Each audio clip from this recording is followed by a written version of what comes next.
Hi friends, welcome back to smart Rajeshwari kitchen. ఎలా ఉన్నారు friends? అందరూ బాగున్నారా? ఈరోజు మన ఇంటి రెసిపీ చికెన్ ఫ్రై అండి. ఎప్పటిలా కాకుండా ఈసారి చికెన్ తెచ్చుకొని ఇలా ఫ్రై చేసుకుంటే చాలా టేస్టీగా ఉంటుంది. సాఫ్ట్గా టేస్టీగా చాలా బాగుంటుందండి. ఎప్పుడు తెచ్చుకున్నా ఇంక ఇలాగే చేసుకుంటారు, అంత బాగుంటుంది. మనం ఇంకా బయట కొని తెచ్చుకునే అవసరం లేదండి. ఇంకా మరి బయటకు కూడా వెళ్ళము. బయట ఫుడ్ కూడా ఇప్పుడు అంతగా బాగోట్లేదు. ఇంట్లోనే చక్కగా హ్యాపీగా ఇలా ఈజీగా వండుకొని టేస్టీగాను తప్పనిసరిగా నచ్చుతుందండి. ఇంట్లో అందరూ లొట్టలు వేసుకొని తింటారు. ఒక్కసారి ఈ వీడియో పూర్తిగా చూడండి, మీకే తెలుస్తుంది. మీరు చేసుకొని మీకు ఎలా వచ్చిందో కామెంట్ ద్వారా కామెంట్ చేయండి. పూర్తిగా వీడియో చూసి మీకు నచ్చితే లైక్ చేసి షేర్ చేసి కొత్త వాళ్ళైతే సబ్స్క్రైబ్ చేయండి. ఇంక వీడియోలోకి వెళ్ళి తెలుసుకుందాం రండి.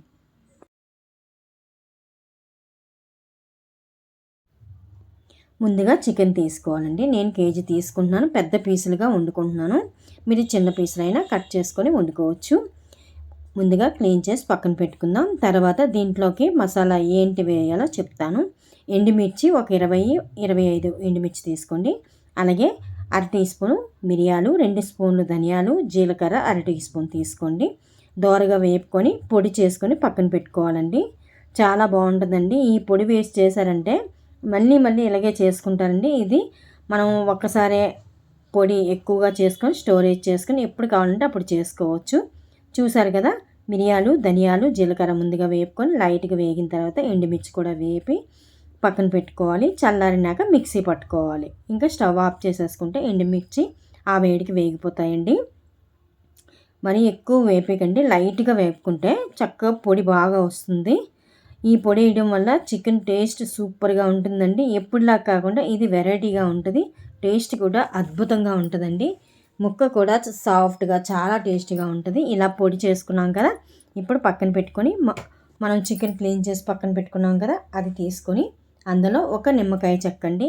రసం ఎక్కువ ఉన్నదైతే ఒక చెక్క సరిపోద్ది, తక్కువ ఉన్నదైతే ఒక నిమ్మకాయ వేసుకోండి రసం. ఇప్పుడు ఇందులో ఒక చెక్క పిండుకున్నాం కదా, తగినంత సాల్ట్ వేసుకోండి. తర్వాత మళ్ళీ మనం ఫ్రై అయిన తర్వాత వేసుకుందాం.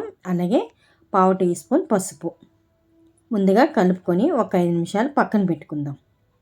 ఆ పులుపు ఉప్పు బాగా ముక్కగా పడుతుందేమో, చాలా సాఫ్ట్గా టేస్ట్గా వస్తుందండి చికెను. చూసారా? ఇప్పుడు మళ్ళీ 5 నిమిషాలు 10 నిమిషాలు పక్కన పెట్టుకున్న తర్వాత ఉల్లిపాయ పేస్ట్ అండి. నేను ఒక ఉల్లిపాయ తీసుకున్నాను. 2 స్పూన్లు పేస్ట్ అయింది. ఆ 2 స్పూన్ల పేస్టు, తర్వాత అల్లం వెల్లుల్లి పేస్టు ఒక పెద్ద స్పూన్తో ఒక స్పూన్ వేసుకోండి. తర్వాత మనం పౌడరు చేసుకున్నాం కదా, మిక్సీ పట్టుకున్నాం కదా, అది మొత్తంగా వేసుకోవాలి. తర్వాత ఇది గరం మసాలా పొడి అండి, ఇది కూడా వేసేసుకోవాలి. అర స్పూను గరం మసాలా వేసుకోండి. మనం మిరియాలు అవన్నీ వేసాం కాబట్టి ఘాటు సరిపోతుంది. ఇప్పుడు మొత్తం అంతా అలా కలుపుకొని ఒక 2 గంటలు పక్కన పెట్టుకోండి. టైం ఉంటే రోజంతా ఉంచుకున్నా ఇంకా టేస్ట్గా ఉంటుంది. లేదంటే ఒక గంట అయితే సరిపోతుంది. నేను ఒక గంట పెట్టుకున్నానండి. చక్క ముక్క ఉప్పు, కారము, గరం మసాలా, మనం మసాలా పౌడర్ చేసా అందులోని మంచిగా ఊరుతుంది. నిమ్మరసము, సాల్ట్ మంచిగా ఊరుతుందండి. నేను ఒక గంట పక్కన పెట్టుకున్నాను. గంట అయిన తర్వాత స్టవ్ వెలిగించి గిన్నె పెట్టుకొని ఒక 5 స్పూన్లు ఆయిల్ వేసుకోండి. నాన్ వెజ్కి ఎక్కువ ఆయిల్ ఉంటేనే టేస్ట్గా ఉంటుంది, నీసు వాసన అనేది రాదు.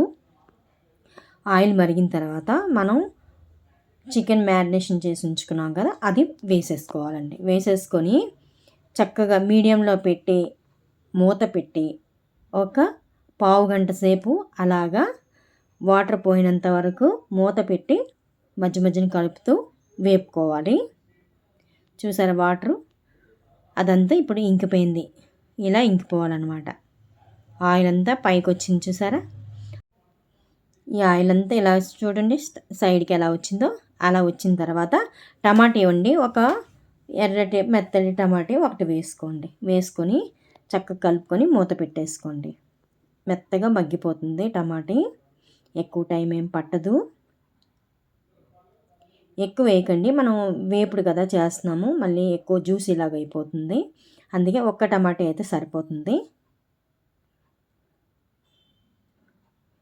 ఇలా మొత్తం అంతా కలిసే వరకు కలుపుకొని ఆ టమాటా కూడా మెత్తబడిపోతుందండి. మళ్ళీ మూత పెట్టి ఒక 5 నిమిషాలు వదిలేస్తే మనకు టమాటాలు మెత్తగా ఉడికిపోతాయి. చాలా బాగుంటుందండి. ఒకసారి ఇలా ట్రై చేయండి. ఇంట్లో అందరూ ఇష్టంగా లొట్టలు వేసుకుంటూ తింటారు. ఒక ముక్కకి 4 ముక్కలు తింటారండి. ఇంకా రైస్తో కానీ చపాతీతో కానీ తినరండి, ఖాళీగా తినేస్తారు స్నాక్ లాగా. అంత టేస్ట్గా ఉంటుంది. నాకు సాల్ట్ సరిపోలేదు, మొదట్లో మనం తక్కువ వేసుకున్నాం కాబట్టి ఇప్పుడు చూసుకొని వేసుకోండి. మళ్ళీ సాల్ట్ వేసాను. కారం కూడా మీకు ఎక్కువ కావాలి అనుకుంటే ఇది సరిపోతుంది. అసలు చెప్పాలంటే మీకు ఇంకెక్కువ కావాలంటే వేసుకోవచ్చు. అలాగే పచ్చిమిర్చి వేసుకుంటాం కనుక పచ్చిమిర్చి, అలాగే మిరియాలు మనం వేపు వేసుకున్నాము, ఆ పొడి, ఈ ఎండుమిర్చి చక్కగా స్పైసీ బాగా ఉంటుందండి. ఇంకా అంతకుమించి ఎక్కువ తింటే మట్టుకు వేసుకోండి. మాకైతే ఇది సరిపోయిందండి. చాలా ఘాటుగా టేస్ట్గా చాలా బాగా వచ్చింది. ఇలా ఒక 2-3 నిమిషాలు పచ్చిమిర్చి కరివేపాకు వేసుకొని మళ్ళీ ఒక 5 నిమిషాలు మగ్గనివ్వండి. చక్కగా ఆ పచ్చిమిర్చి ఫ్లేవర్ వస్తుందేమో, వేపుడు చాలా బాగుంటుందండి. ఆ స్మెల్ వస్తుంటేనే మనకి ఎంత బేగ అయిపోతే తినేద్దామా అనిపిస్తుంది, అంత టేస్టీగా వస్తుంది అనమాట. పచ్చిమిర్చి నేను ఒక 10 వేసానండి. కరెక్ట్గా సరిపోయింది ఘాటు. మీరైతే ఎంత తింటారో చూసుకొని వేసుకోండి. ఇంకంతే ఫ్రెండ్స్. ఇంకా చపాతీతో కానీ రోటీతో కానీ దేనితోనైనా ఈ చికెన్ తినొచ్చు.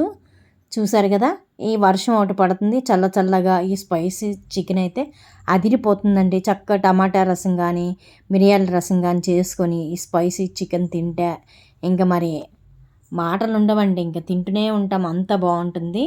తప్పనిసరిగా మీరు కూడా ఈసారి చికెన్ తెచ్చుకొని ఇలా చేసుకోండి. రేపు సండే కదా, తప్పనిసరిగా ఇలాగే చేసుకోండి, చాలా టేస్ట్గా ఉంటుంది. ఎలా వచ్చిందనేది నా కామెంట్ ద్వారా కామెంట్ చేయండి friends. Thank you for watching. మళ్ళీ మంచి వీడియోతో వస్తా ఫ్రెండ్స్. చాలా చాలా బాగుంటుంది. తప్పనిసరిగా చేసుకుని తినండి ఫ్రెండ్స్. లొట్టలు వేసుకుంటూ తింటారు ఇంట్లో అందరూ కూడా. చూసారు కదా, మా వీడియో నచ్చితే లైక్ చేసి షేర్ చేసి సబ్స్క్రైబ్ చేయండి. బాయ్.